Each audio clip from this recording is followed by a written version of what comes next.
La BCE, la Banque Centrale Européenne, promet toujours d'en faire encore plus, même s'il y a un vent de fronde qui semble venir en son sein. Résultat, les taux longs, les taux souverains en zone euro s'enfoncent toujours plus bas. Bonjour Marc. Bonjour David. Marc Vigneault, journaliste au Point.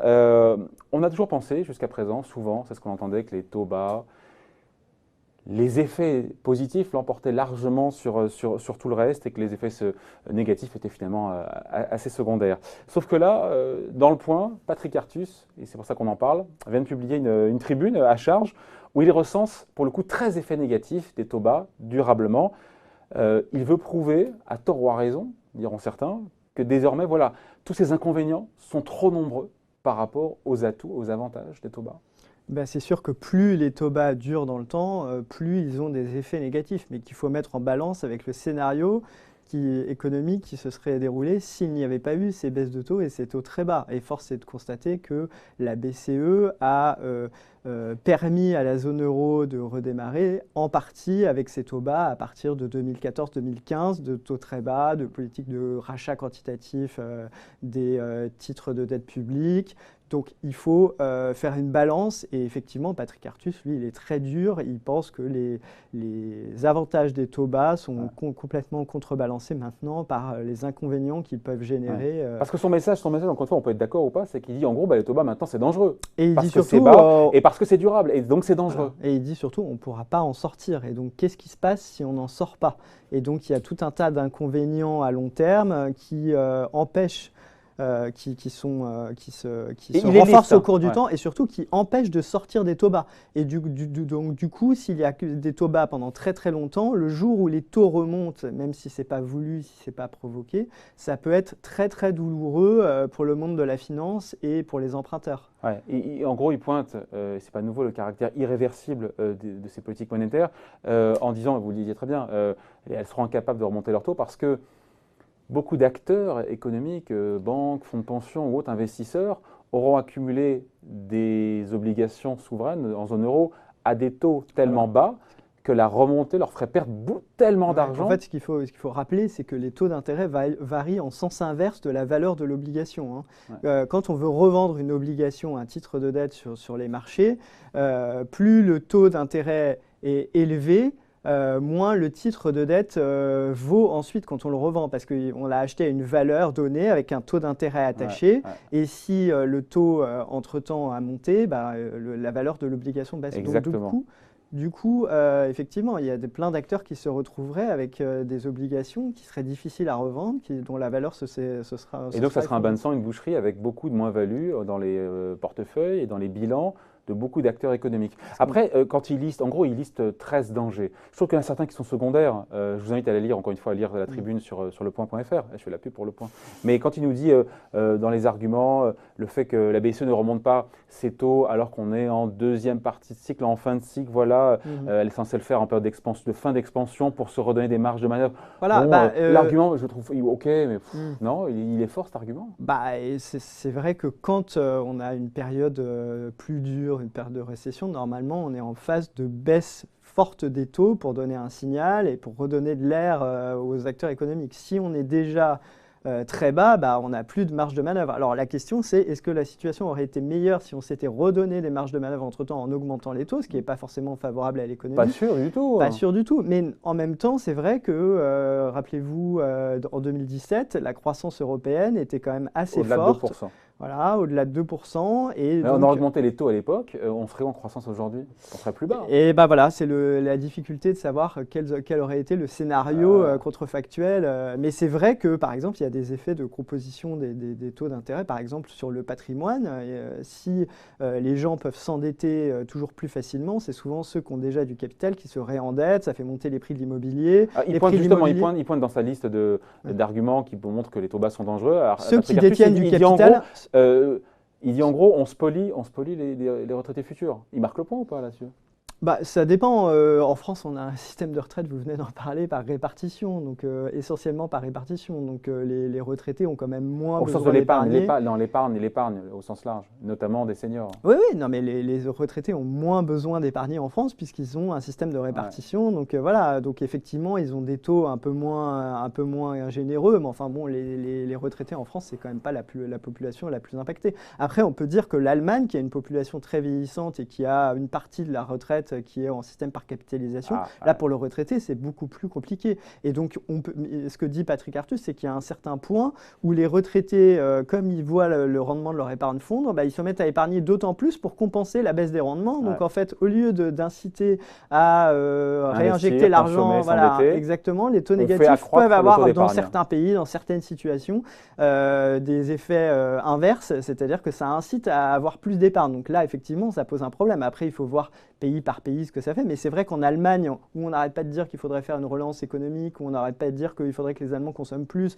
qu'ils aident le reste de l'Europe et qu'ils investissent davantage, si on les incite à épargner toujours plus pour conserver leur rendement, c'est un effet négatif assez important. Ouais. Donc ça, dans la liste, encore une fois, les arguments qui plaident en défaveur des taux bas, il met en avant, Patrick Artus, et vous l'avez dit, vous l'avez évoqué, pardon Marc, le fait que ça alimente la bulle immobilière, oui, ça pour le coup, on peut être que d'accord là-dessus. Oui, ça alimente la bulle immobilière et puis surtout avec des prix qui sont supérieurs aujourd'hui de 15% par rapport au point haut de 2007. Bien sûr. Alors dans le même temps, on peut dire les taux ont baissé, donc on emprunte plus facilement. Donc la balance entre l'augmentation des prix, après ça dépend vraiment de la personne, mais c'est vrai qu'il y a des gens qui ont déjà du patrimoine, qui ont du patrimoine financier, qui peuvent emprunter facilement, qui peuvent se racheter un deuxième appartement. Ça fait monter les prix et surtout ça augmente les inégalités de patrimoine, parce que ceux qui ont déjà du patrimoine voient la valeur des actifs augmenter puisque les bourses se portent bien, les actions se portent bien, etc.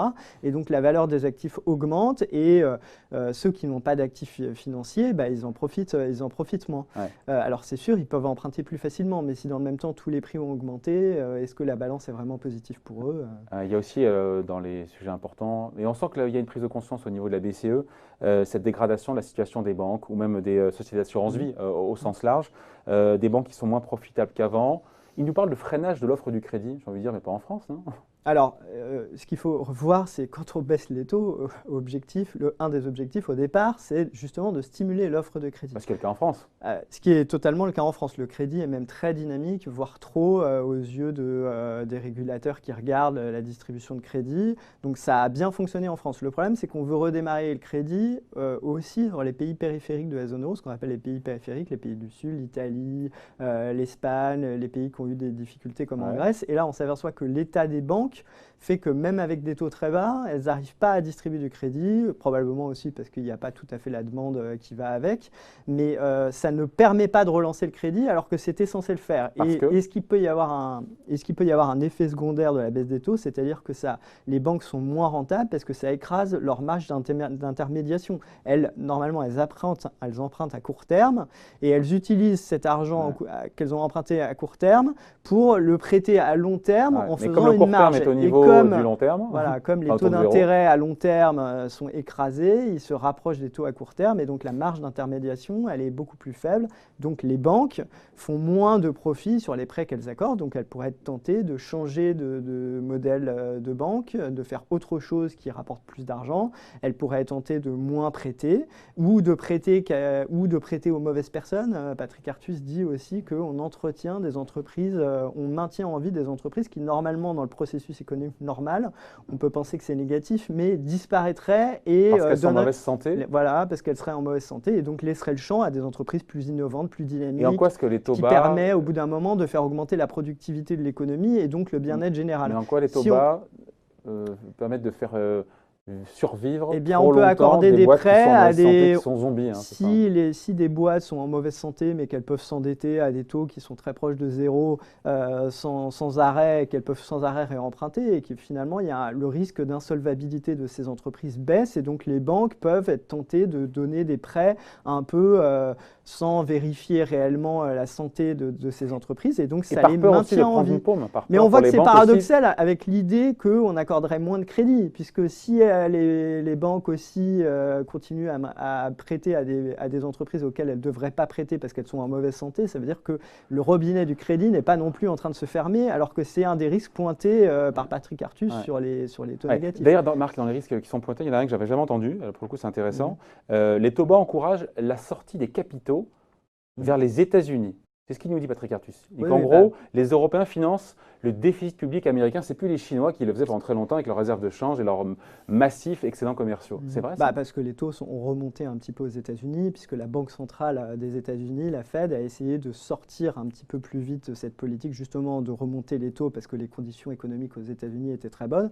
Donc il y a des taux qui sont un peu remontés, et c'est vrai que l'épargnant européen, quand il regarde où placer son argent, il veut du rendement. Donc si par exemple il investit en assurance vie, on peut imaginer que l'assureur vie va investir dans des bons du Trésor américain, dans des titres de dette publique américaine plutôt que des titres de dette européens. Et c'est vrai que Patrick Artus, son cheval de bataille, c'est de dire un des avantages de l'euro, c'était de permettre de distribuer l'épargne, par exemple allemande, dans les pays du sud de la zone euro et de faire un marché unique de l'épargne et de l'investissement, en quelque sorte. Et c'est vrai que si l'argent, il ne va plus aux pays du sud de la zone euro, mais il va financer les États-Unis, que ce soit pour de la dette publique ou autre, et l'intérêt du marché unique, du marché unique financier, si j'ose dire, il est moins important, en fait, tout simplement. Donc c'est un problème si l'argent des épargnants allemands va aux États-Unis parce qu'ils cherchent un peu de rendement.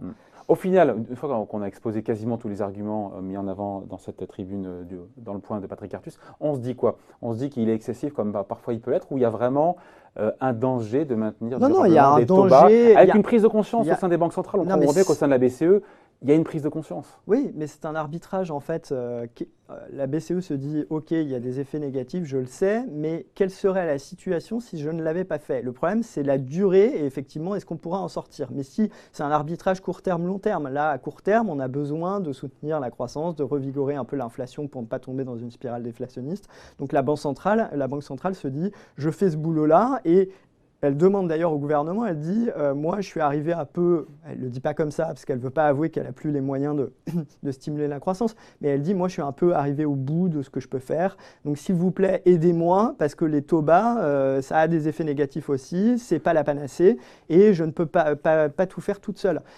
Donc là où il a raison, Patrick Artus, c'est que ces taux bas, ça fait très longtemps que ça dure et que ça pourrait avoir des effets négatifs qui s'amplifient. Et par ailleurs, il y a un autre argument, à mon avis, qui est... Ça s'équilibre ou pas? C'est très difficile de savoir. Pour l'instant, on a besoin de taux très bas de toute façon. Alors, jusqu'à quel point on peut discuter. Là où il a un très bon argument, Patrick Artus, je trouve, c'est que en fait, la Banque centrale a mis très longtemps à faire une politique qui ressemblait à celle de la Fed, les rachats d'actifs massifs, la politique du QE, la politique de baisse des taux. Et maintenant, elle est en train de ramer un petit peu à contretemps pour rattraper cet écart. Et on voit que la croissance européenne est beaucoup moins forte depuis la crise financière. La croissance américaine est repartie, on est au plein emploi, même s'il y a des discussions sur les gens qui sont sortis du marché du travail, etc. Et en Europe, ce n'est pas le cas. Et donc, la BCE prolonge ses taux bas pour essayer d'éviter la spirale déflationniste. C'est compliqué, sachant qu'en plus, il y a des facteurs structurels qui expliquent que l'inflation soit moins élevée aujourd'hui qu'il y a 10 ou 15 ans.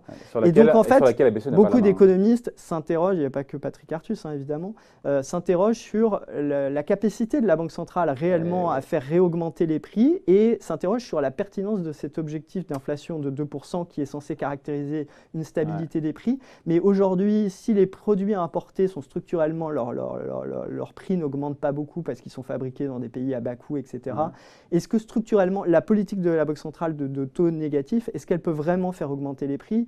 Il y a un gros débat autour de ça, et c'est vrai que si c'est pédaler toujours plus fort dans la roue et qu'au final, les prix n'augmentent pas, il faut peut-être se demander comment on révise la BCE n'en est pas là. La BCE n'en est pas là du tout. La BCE n'en est pas là, mais Christine Lagarde a annoncé qu'elle allait faire une grande revue des objectifs de la BCE, et les économistes s'opposent pour savoir, il y en a qui qui disent c'est pas la peine de courir après un objectif d'inflation à 2%, il faut arrêter ça, il faut donc viser une inflation moins ambitieuse et donc peut-être remonter un peu plus les taux quand ça va bien, quand la croissance est au rendez-vous, etc. Faire plus la politique que Patrick Artus préconise, c'est-à-dire faire plus de politique préventive quand ça va bien, remonter les taux pour pouvoir les rebaisser ensuite.